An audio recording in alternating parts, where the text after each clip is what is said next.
to have growth, mature, forgive Gunna, because Gunna didn't shoot at his mom, Gunna didn't send him to jail, Gunna didn't do this. Doesn't have that same growth. I guarantee you, bro, man, it'd be like this, bro. You'll look at all these rappers' videos. You're gonna see a gun in his video, right? You go to the next one, he got a gun in his video, right? Man, you gotta dig a little deeper sometime, bro. In the dim atmosphere of a Utah courthouse in 2021, the air thick with tension and the sterile scent of state paperwork, Kentrell Deshaun Golden, universally known as NBA Youngboy, sat shackled at the wrists, a 22-year-old titan of rap weighed down by federal gun charges that threatened to swallow his entire future. His eyes, usually sparking with the restless fire of Baton Rouge survival, were hollow that day, absorbing the reality that even though he had risen from the Talent Street trenches to become one of the most streamed artists of his generation, the shackles on his wrists were nothing compared to the invisible ones tightening around his career, ownership, contracts, and the battle over his masters. Behind all the fame, behind the billions of streams,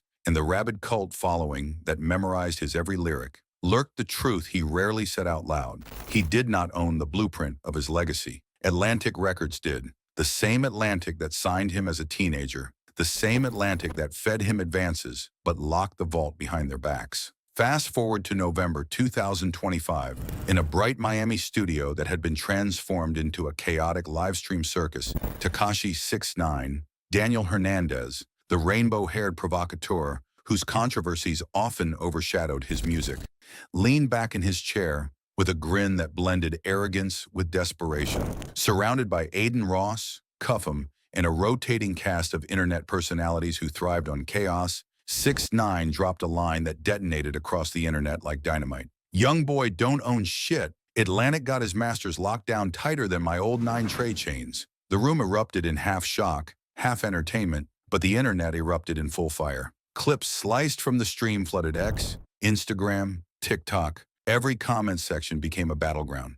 And within hours, a rumor that had quietly lingered for years exploded back into the mainstream. Was NBA Youngboy still controlled by Atlantic? Was the most streamed rapper of the generation still shackled to a contract he signed at 17? The story quickly became bigger than Youngboy and bigger than 6ix9ine. It became another chapter in hip-hop's never-ending struggle for artistic sovereignty, the tug of war between artist and label, legacy and ownership, freedom and debt. Yet this wasn't just a war of business structures. It was personal. One side was Youngboy, a reclusive father of 11, a troubled yet brilliant voice of the streets who preferred to record from house arrest rather than Los Angeles studios. The other was 6ix9ine, the internet's most infamous snitch, a man whose entire relevance depended on provoking reactions from people bigger than him. And on December 1st, 2025, as light snow fell over New York and the online world continued replaying Tekashi's claim, NBA Youngboy picked up his phone, not to rant, not to threaten, not to tweet, but to call DJ Academics, the one man in the culture who could carry his message straight to the digital center of hip-hop. I own it all, Youngboy told him. Tell him. That single line relayed by Academics on his live stream later that night silenced weeks of chaos and opened the door to a deeper story, one that stretched all the way back to a childhood shaped by poverty, incarceration, and the unspoken rules of the street. To understand how the rumor even became believable, you have to go back to Baton Rouge, Louisiana, where Kentrell grew up in the Talent Street projects under the care of his grandmother, Leola, because his father was incarcerated and his mother struggled with addiction. It was a neighborhood where sirens became bedtime lullabies and violence was part of the curriculum. By age 14, Kentrell had already been in juvenile detention for a stolen gun. But inside those gray walls, he discovered escape in a notebook and a borrowed phone. He wrote endlessly, diary-like verses about loneliness, loyalty, and hurt. By 2015, using the name Youngboy Never Broke Again, he began uploading rough emotional tracks to SoundCloud, recorded with whatever borrowed equipment he could access. His songs spread fast, raw, broken, desperate, and real. By 2016, his mixtape 38 Baby put him on the map, and labels began circling like hawks. But as his fame grew, so did the danger around him. A shooting left him grazed in the head. Legal cases piled up. Attempted murder charges hung over him like a storm cloud. At just 17, his team sought stability, and that's when Atlantic entered the picture. With a reported $2 million advance, they signed him to a 5-album deal. The contract gave him money, lawyers, and what he thought was a lifeline.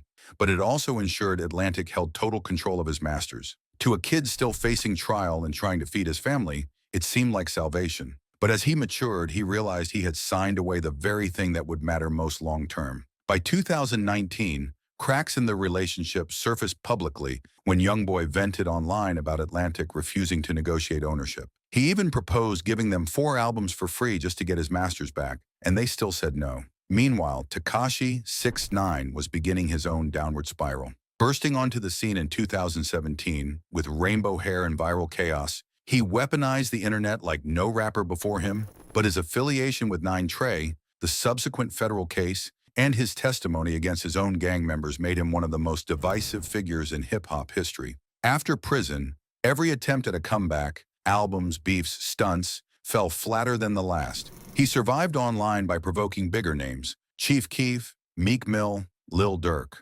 Youngboy was one of the few who refused to take the bait, declining features, ignoring shots, and focusing instead on relentless output. Between 2018 and 2022, Youngboy dropped project after project, building a catalog so massive that even Atlantic couldn't contain it. But behind the scenes, he was growing resentful. In 2020, he exposed Atlantic for refusing his master's request. In 2022, when the last Slimato fulfilled his contract, he walked away from the label entirely, choosing independence through his Never Broke Again LLC with distribution by Motown. Academics, always plugged into industry whispers, revealed on a live stream that Youngboy had rejected a $25 million offer from Atlantic to renew. He walked not for money but for ownership. That was when Youngboy began reclaiming what was his. Post-2022, every album he released, every mixtape, every track, it all belonged to him. And in the years that followed, he even sold a portion of his old catalog for an estimated $40 to $50 million,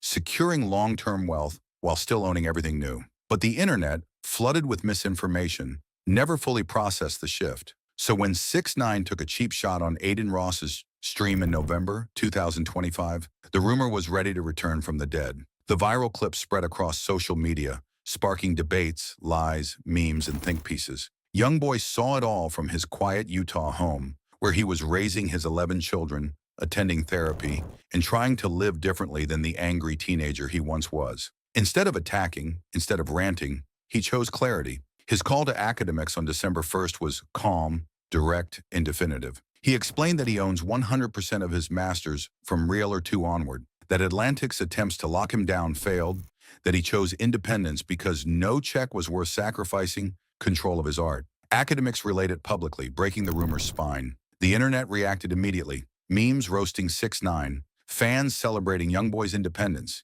Even Cuffham, who was on the stream with 6ix9ine, posted an apology, saying things got too heated. Tekashi never truly responded. Maybe because the truth didn't give him anything to stir, maybe because he was busy fighting his own IRS issues, maybe because he knew the internet had already chosen its side. The bigger story, though, is what Youngboy represents in the larger fight for ownership in hip-hop. He came from nothing, signed away his rights as a teenager, learned the hard way how labels profit, and then rebuilt himself into a fully independent mogul, earning millions per month directly from his music. His journey mirrors those of legends like Nipsey Hussle, Russ, and even Kanye, artists who warned others about the price of losing control. Youngboy's evolution from a reckless Baton Rouge kid to a financially literate, contract-savvy father of 11 marks one of rap's most dramatic transformations. And 6ix9ine's attempt to undermine him only highlighted the difference between them. One man chasing relevance through lies, the other building legacy through ownership.